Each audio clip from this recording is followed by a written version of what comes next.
Friends, இன்னைக்கு Andhra style மாங்காய் பப்பு தான் செய்ய போகிறோம். தோலை சீவி இதை பொடியாக நறுக்கி எடுத்துக்கலாம்.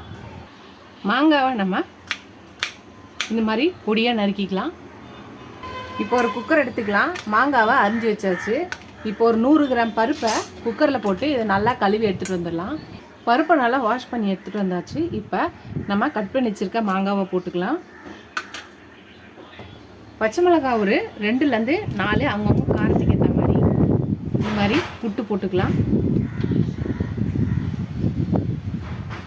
ஒரு 1/2 ஸ்பூன் மஞ்சத்தூள் போட்டுக்கலாம். இதுக்கு தண்ணி ஒரு 2 கிளாஸ் தண்ணி ஊற்றிக்கலாம்.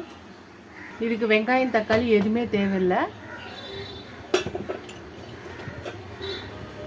தேவைப்பட்டுச்சுன்னா பெருங்காயம் போட்டுக்கோங்க, இல்லாட்டி வேண்டாம், ஸ்கிப் பண்ணிக்கோங்க. இப்போ இதை நல்லா கலக்கிக்கலாம். இப்போ குக்கரை மூடி வச்சு விசில் போட்டுக்கலாம். ஒரு 5 விசில் வந்தோடனே ப்ரெஷர் அடங்கணும் ஓப்பன் பண்ணலாம். ஃப்ரெண்ட்ஸ், நம்ம மாங்காய் பப்பு செஞ்சோம் இல்லையா, அது நல்லா மாங்காவும் பருப்பும் நல்லா வெந்துருச்சு. இப்போ ஒரு ஸ்பூன் உப்பு சால்ட்டு போட்டுக்கலாம்.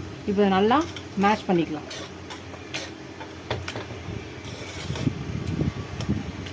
இதில் நல்லா மேஷ் பண்ணிக்கலாம், மசிஞ்சிரும்.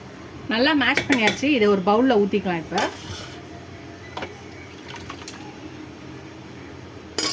இது ஒரு பவுலில் ஊற்றியாச்சு. இதுக்கு ஒரு தாளிப்பு கொடுத்துடலாம். ஒரு சின்ன பேன் எடுத்துக்கலாம். அதில் கொஞ்சோண்டு எண்ணெய் ஊற்றிக்கலாம். எண்ணெய் காயட்டும். கடுகு ஒரு ஸ்பூன் போட்டுக்கலாம். உளுந்து ஒரு 1/2 ஸ்பூன் போட்டுக்கலாம். ஜீரகம் ஒரு 1/2 ஸ்பூன் போட்டுக்கலாம்.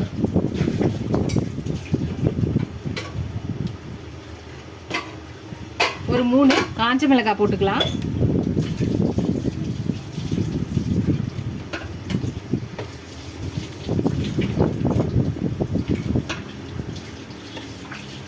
ஒரு 1/4 ஸ்பூன் காஷ்மீரி சில்லி பவுடர் போட்டுக்கலாம். கொஞ்சோண்டு கருவேப்பிலை போட்டுக்கலாம். அடுப்பை நிறுத்திட்டு இதை இந்த பருப்பில் மாங்காய் பப்புல போட்டுடலாம். அவ்வளோதான். ஒரு மிக்ஸ் கொடுத்துடலாம். கொடுத்துட்டு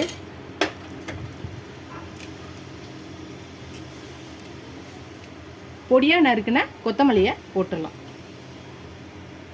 அவ்வளோதான். நம்மளோட ஆந்திரா ஸ்டைல் மாங்காய் பப்பு ரெடி ஆயிடுச்சு. ரொம்ப சிம்பிளாகவும் குயிக்காகவும் இந்த சம்மர் டேஸ்க்கு ஈஸியாக செய்கிற ஒரு ஈஸியான குயிக்கான ரெசிபி. ரொம்ப சூப்பராகவும் இருக்குது, டேஸ்ட்டாக இருக்கும், ஃப்ளேவர்ஃபுல்லாக இருக்குது.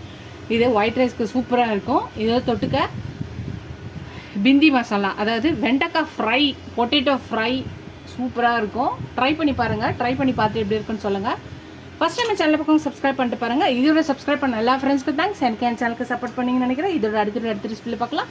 டாடா பாபா ஃப்ரெண்ட்ஸ்.